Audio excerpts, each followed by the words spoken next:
Guys வணக்கம். இன்னைக்கு சிறகடிக்க ஆசை சீரியல்ல என்ன நடந்தது அப்படின்றத பார்ப்போம். ஸோ ஃபர்ஸ்ட் என்ன கட்டுறாங்கன்னா, நேற்றே ஒரு டிஸ்கஷன் போயிட்டு இருந்தது. ஸோ பாஸ்போர்ட் எடுப்போம், எல்லாரும் பார்லர் அம்மா வீட்டுக்கு போகணும் அப்படின்னு முத்தும் பயங்கரமாக கலக்குறாரு. இங்கே ஒரு பக்கம் ரோஹிணிக்கு பயங்கர டென்ஷன் ஆகுது. ஐயோ என்ன பண்ணலாம், எப்படி தடுக்கலாம் அப்படின்னு யோசிச்சுட்டு இருக்காங்க. பட் இவங்க தடுக்கிறாங்களா அப்படின்னு பார்க்குறதா அவரோட பிளானாக இருக்குது. ஸோ அவர் வந்துட்டு எப்படினாலும் போய் தான் ஆகணுன்றதுல அவர் ஸ்ட்ராங்காக இருக்கார். பட் ரோஹிணி என்ன பண்ணுறாங்க அப்படின்னா, எங்கள் அப்பாவே வந்து ஜெயிலில் இருக்காரு, இந்த டைம் போனால் எங்கள் அப்பாவுக்கு அது ஒரு அன்ஈஸியாக இருக்கும் அப்படின்னு சொல்லி பேச்சு மாற்ற பார்க்குறாங்க. பட் இங்கே முத்து அழகாக ஒரு ஸ்ட்ராங்காக ஒரு பாயிண்ட் சொல்கிறாரு. இப்போது உங்கள் சம்மந்தி வந்து ஒரு வருஷமாக அங்கே இருக்கிறமா, கல்யாணம் ஆகி இவங்களுக்கு ஒரு வருஷமாக ஆச்சு, நம்ம இன்னும் பார்த்ததே இல்லை. இப்போ ஒருத்தருக்கு உடம்பு சரியில்லை அப்படின்னா ஹாஸ்பிட்டலில் போய் நல்லா விசாரிக்கிறோம்ல, வருத்தப்படுறீங்க உங்களுக்காக நாங்கள் இருக்கோன்றோம்ல, அதே மாதிரி இப்போவும் நம்ம போய் பார்த்தோன்னா அவருக்கு ஒரு சந்தோஷமாக இருக்கும். ஆமாம், சம்மந்தி வீட்டிலேருந்து பார்த்துட்டாங்களேன்னு சந்தோஷமாக இருக்கும். அதனால் நம்ம எல்லாரும் போகணும் அப்படின்ற ஒரு பிளான் பண்ணிட்டாங்க. அண்ட் அடுத்த சீனில் என்ன காட்டுறாங்க அப்படின்னா, ரோஹிணி அப்படியே கோச்சிட்டு போயிடுறாங்களா. இங்கே வந்துட்டு நம்ம முத்து அப்படியே டிடெக்டிவ் மாதிரி அப்படியே யோசிச்சுட்டு நிற்கிறாரு. வர்றாங்க நம்ம மீனா. ஏங்க உங்களுக்கு கொஞ்சமாவது அறிவு இருக்காங்க, இப்போ தான் நம்ம ஒண்டியில் கொஞ்சமாவது காசு செய்கிறது நம்ம சேர்த்து வச்சுட்டு இருக்கிறோம். இப்போ பார்த்துட்டு மலேசியாவுக்கு எடுத்துகிட்டு போகணும் அப்படின்றீங்க. இருக்கிற காசெல்லாம் செலவு பண்ணிடும். அங்கே போய் இருக்கிற ஃபோட்டோவெல்லாம் அங்கே போய் ஒவ்வொரு இடத்துலையும் ஃபோட்டோ எடுத்து ஃப்ரேம் பண்ணி வச்சுட்டு இருக்க போகிறீங்களா? இதுக்கு தான் நம்ம இவ்வளோ காசு சேர்த்து வச்சு இப்படி தான் வேஸ்ட் பண்ணணுமா அப்படின்னு கேட்குறாங்க. இவர் உடனே அப்படியே அமைதியாக இருக்காரு. என்னங்க நான் கேட்டுகிட்டே இருக்க, பேச மாட்டீங்களா, நீ நிறுத்தினா நான் பேசுகிறேன் அப்படின்னு சொல்லிட்டு கூலர்ஸ்லாம் எடுத்து அப்படியே கெத்தா போட்டுட்டு நிற்கிறாரு. இப்போ எதுக்கு அங்கே நின்று பராக் பார்த்துட்டு இருக்கீங்க, என்னதான் பண்ணிட்டு இருக்கீங்க சொல்லுங்க அப்படின் போது, இப்போதான் நீ டிடெக்டிவாக யோசிக்கணும், நீயும் என்ன மாதிரி கண்ணாடி போடு அப்படின்னு. ஏன் மூளை என்ன கண்ணாடிக்குள்ளே இருக்கா அப்படின்னு கிண்டல் பண்ணும்போது, இங்கே பார் நம்ம மலேசியா போக போகிறது கிடையாது. என்னடா சொல்கிற அப்படின்ற மாதிரி மீனா பார்க்கும்போது, நம்ம மலேசியா போகல, நம்ம போகிறோன்னு சொல்லி பயம் காட்டினதே அந்த பார்லர் அம்மா முகம் எப்படி மாறிச்சு பார்த்தியா? அப்போ பார்லர் அம்மாட்ட ஏதோ தப்புன்னு இருக்குது. நம்ம போகிறோன்னு சொல்ல சொல்ல அவங்க பயப்படுறாங்க. சரி, அவங்க பயந்து என்னங்க ஆக போகுது அப்படின்னா, நம்ம போகிறோன்னு சொல்லிட்டோம், அவங்க பயந்து நம்மளை போக விடாமல் தடுத்தாங்கன்னா அவங்க மேலே தப்பு இருக்குது. ஒரு வேளை சரி போங்க அப்படின்னு நம்ம கூட அவங்களும் வரேன்ட்டாங்க அப்படின்னா அவங்க மேலே தப்பு இல்லை, நம்ம விட்டுருவோம், நம்ம போகாமல் விட்டுருவோம் அப்படின்றாங்க. போகாமல் விட்டுருவோமா? அப்போ போகலன்னு சொல்லிட்டு ஆமாம் நம்ம போகாமல் விட்டுருவோம் அப்படின்போது, ஸோ மீனா சொல்கிறாங்க அப்படியெல்லாம் கிடையாது, நம்ம போகிறோன்னு சொல்லும்போது அவங்க நம்மளை தடுத்தாங்கனாலும் தப்பு தான். நம்ம போகிறோன்னு சொல்லிட்டு அவங்க தடுக்காமல் அங்கே ஏதாவது ஒன்று பிளான் பண்ணி வைப்பாங்க. அவங்க நம்மளை போகிறதுக்கு அலோவ் பண்ணிட்டாங்க, வேற ஏதாவது ஐடியா பண்றாங்களான்னு சொல்லிட்டு நம்ம பார்ப்போம் அப்படின்ற மாதிரி பிளான் பண்றாங்க. ஓ இப்படி வேலை இருக்கா அப்படின்னு நம்ம முத்து யோசிக்கிறாரு. பத்தியா கண்ணாடி போட்டது தான் உனக்கு அறிவு வருது அப்படின் போது, என்ன வேணாலும் நடக்கட்டும், நம்ம எப்படி வேணாலும் பார்த்துக்கலாம் அப்படின்ற மாதிரி பிளான் பண்ணிட்டு கூலர்ஸை ஸ்டைலாக மாட்டிட்டு நம்ம மீனா கிளம்பிட்டாங்க. ஸோ அடுத்த சீனில் என்ன கட்டுறாங்க அப்படின்னா, முத்து காலையில் இருந்துச்சு பரபரப்பா, அப்பா பேப்பர்லாம் சைன் பண்ணிட்டீங்களா, நான் பாஸ்போர்ட் ஆஃபீஸ் போயிட்டு வரப்பா அப்படின் போது, மறுபடியும் இவங்க ஏதாவது சமாளிக்கலாமா அப்படின்றக்காக, இல்லை வேண்டாம் நீங்கள் ஏன் போறீங்க அப்படின்றாங்க. அண்ட் இவங்க நம்மளோட ரோஹிணி வந்துட்டு ஆல்ரெடி மனோஜ் கிட்ட சொல்லிட்டாங்க, ஏங்க நம்ம அவன் எதுக்குங்க அவங்க தம்பி போய் எங்கள் அப்பாவை பார்க்கணும் அப்படின் போது, ஆமாம் நாம பார்க்க வேண்டியது அவன் போயிட்டான் அப்படின்ற மாதிரி இவங்க பேசிட்டு இருக்காங்க. ஸோ இப்போ தடுக்கலாமா அப்படின்னு பார்த்துட்டு இருக்காங்க. அப்போ நம்மளோட முத்து சொல்கிறாரு, அம்மா நீலாம் எங்கேயும் வெளியே போனதே இல்லை தானே, அம்மாவுக்கு எங்கேயோ வெளியே எல்லாரும் போயிட்டு வருவோம் அப்படின்னது தான். அப்போ தான் விஜயாவுக்கு வந்துட்டு ஒரு ஆசை வரும்னு இருக்காங்க. அப்படி சொல்கிறாரு. விஜயம் ஆமாம் இவர்கிட்ட ரயில்வே பாஸ் இருக்குன்னு தான் பேர், ஆனால் என்னை எங்கேயுமே கூட்டிகிட்டு போனதில்லை, ஒரு தாஜ்மஹால் ஒரு தடவை கூட்டிகிட்டு போயிட்டாரு, எப்படியாவது நம்ம இப்போ மலேசியா போயிட்டு வந்துடணும். விஜயாவுக்கு மலேசியாவை சுற்றி பார்க்கணுன்னு ஆசை, ஆனால் முத்துவுக்கு நம்ம பார்லர் அம்மாவை சுற்றி போடணும்னு ஆசை, அதனால நம்ம போயிட்டு வரலாம் அப்படின்னு பிளான் பண்ணுறாங்க. அண்ட் இவங்களையும் கேட்குறாரு, ரவியவும் கேட்குறாரு நம்ம முத்து, நீயும் வரியாடா, உனக்கு ஏதாவது இன்ட்ரெஸ்ட் இருந்தால் சொல்லுடா அப்படின் போது, இல்லை அவருக்கு வந்து ரெஸ்டாரண்ட்டில் வேலை இருக்குது அண்ட் நம்ம ஸ்ருதிக்கு டப்பிங் ஒர்க் இருக்குன்றனால அவங்களும் வரமாட்டேன்றாங்க. ஸோ யார் வரீங்களோ இல்லையோ, அம்மா அப்பா முத்து மீனா நாங்கள் 4 பேரும் போகிறோம். அங்கே போய் இந்த செலவு மட்டும்தான், டிக்கெட் செலவு மட்டும்தானே, மற்றபடி திங்கிற செலவு எல்லாம் நம்மளோட பார்லர் அம்மா பார்த்துக்குவாங்க அப்படின்னு சொல்ல இங்கே ரோஹிணி முகம் மாறிக்கிட்டே இருக்குது. ஸோ இவர் கிளம்புறேன் அப்படின்னாரு. ஸோ ரோஹிணி அப்படியே டென்ஷனாக உள்ளே போகிறாங்க ரூமுக்குள்ளே. அப்போ நம்ம முத்து சொல்கிறாரு, பத்தியா மீனா அவன் முகம் மாறுது பத்தியா, ஏதோ அந்த ஃப்ராடு கிட்ட ஒரு திருட்டுத்தனம் இருக்குது, கண்டுபிடிப்போம் அப்படின்னு பேசிகிட்டு இருக்காங்க. அடுத்த சீன் என்ன கட்டுறாங்க அப்படின்னா, ரோஹிணியை பார்த்தா ரூமுக்குள்ள உட்காந்து அழுதுட்டு இருக்காங்க. அந்த மனோஜ் கிறுக்கு பையன் என்ன சொன்னாலும் மண்டை ஆட்டுவாள். அவன் போயிட்டு, ரோஹிணி என்னாச்சு, ஏன் இப்படி அழுகிற அப்படின் போது, உங்கள் வீட்டில் யார் நான் என்ன பேசினாலும் கேட்க மாட்டாங்க, இப்போ முத்து எல்லாம் மீனாக்கு எவ்வளோ சப்போர்ட்டிவாக நின்று எல்லாத்தையும் பேசுகிறாடா, நீ எனக்காக ஏதாவது பேசுறியா, எங்கள் அப்பா ஆல்ரெடி ஜெயிலில் இருக்காங்க, இந்த டைமில் போய் ஒரு மாமனார் ஃபேமிலி எங்கள் மாமனார் ஃபேமிலி வந்து பார்க்குறாங்க அப்படின் போது, சம்மந்தி ஃபேமிலி வந்தாங்கன்னா எங்கள் அப்பாவுக்கு அது எவ்வளோ எம்பாரசிங்காக இருக்கும், எங்கள் அப்பாவை கஷ்டப்படுத்துறதுக்காக தான் நீங்களாம் போகிறீங்களா, அவன் சொல்கிறான் அத்தை எல்லாரும் கிளம்புறேன்றாங்க, எவ்வளோ கஷ்டமாக இருக்கும், எங்கள் அப்பாவோட சுச்சுவேஷன் நீங்கள் யோசிச்சிங்களா அப்படின்றாங்க.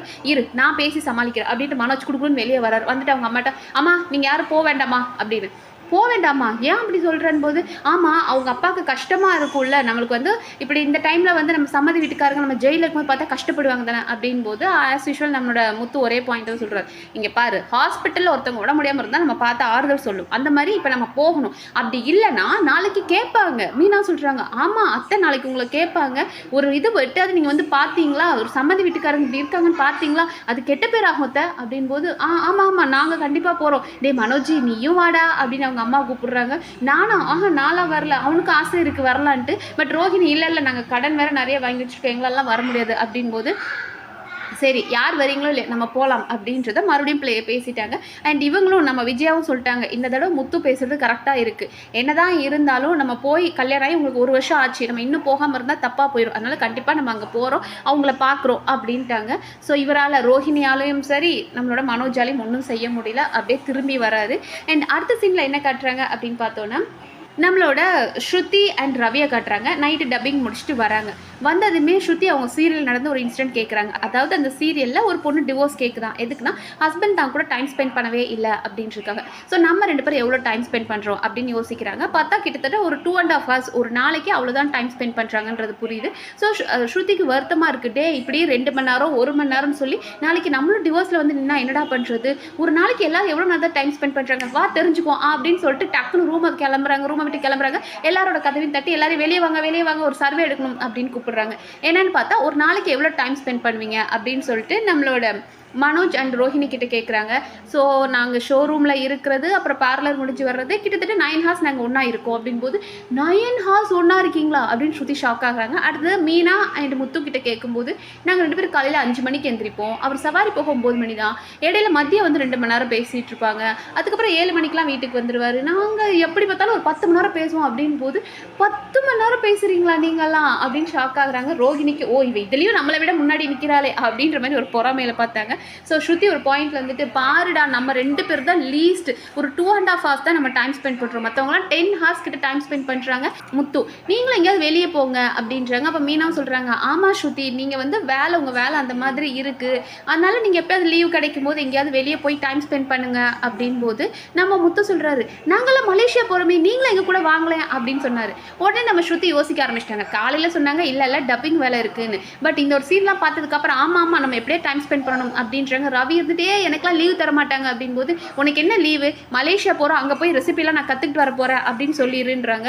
ஐயோ என்னடா பண்ணுறதுன்னு யோசிக்கிறாரு. ஸோ ஸ்ருதியும் ரவியும் ஓகே நாங்களும் வரோம் மலேசியா நம்ம போகலாம் அப்படின்றத முடிவு பண்ணிட்டாங்க. ஸோ இதை கேட்ட உடனே மறுபடியும் ரோஹிணிக்கு பயங்கர டென்ஷன், ஐயோ எல்லாரும் சேர்ந்து போகிறானுங்களே அப்படின்ற டென்ஷனில் இருக்கிறாங்க. ஸோ பயங்கர பதட்டமாக இருக்காங்க. அப்புறம் ரூமுக்கு போயிடுறாங்க எல்லாரும்.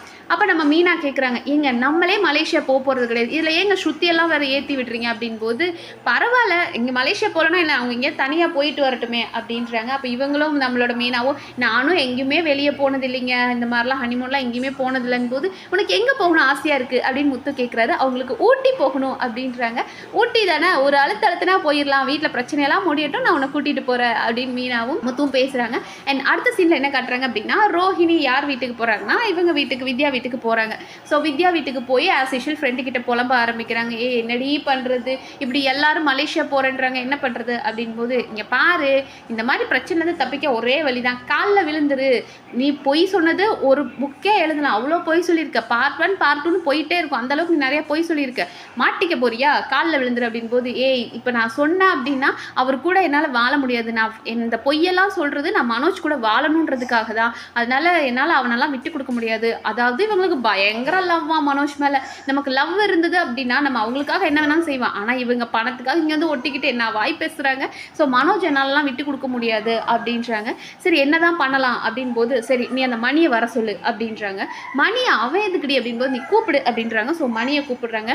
மணி வராரு. ஃபஸ்ட்டு வித்யாவை பார்த்துட்டு பாப்பா அப்படின்னு வர்றாரு. அப்புறம் ரோஹிணியை பார்த்ததும், ஐயோ இந்த பாப்பாவா, நான் வரலைங்க, இந்த பாப்பா கூட சேர்ந்தா நான் பெரிய ஃப்ராட் ஆயிடுவேன், இந்த பாப்பா நிறைய வேலை பண்ணும், என்னை சேர்க்காதீங்க ப்ளீஸ் நான் வரமாட்டேன் அப்படின் போது ஆல்ரெடி நான் முத்துக்கிட்ட மாட்ட வேண்டியது ஏதோ மாட்டாமல் தப்பிச்சுட்டேன், இந்த பாப்பா சொல்கிறதெல்லாம் நான் எதுவுமே என்னால் கேட்க முடியாது, நான் போகிறேன் அப்படின்னு மணி சொல்லும்போது ரோஹிணி கையெடுத்து கெஞ்சுறாங்க, கையெடுத்து கும்பிட்டு கெஞ்சுறாங்க, இங்கே பாருங்க எனக்காக ஹெல்ப் பண்ணுங்க அப்படின் போது அவர் சொல்கிறாரு, ஏமா உனக்கு ஹெல்ப் பண்ண போய் நான் ஏதாவது பிரச்சனையில் மாட்டிக்கிட்டா என்ன பண்ணும்போதுன்னு ரோஹிணி சொல்கிறாங்க. நீங்கள் உங்கள் குடும்பத்தை பற்றி யோசிக்கிறீங்களே அந்த மாதிரி என்னையும் யோசிங்க, என் வாழ்க்கைக்காக தான் இந்த ஒரே தடவை பண்ணுங்க அப்படின்னு கையெடுத்து கும்பிடுறாங்க.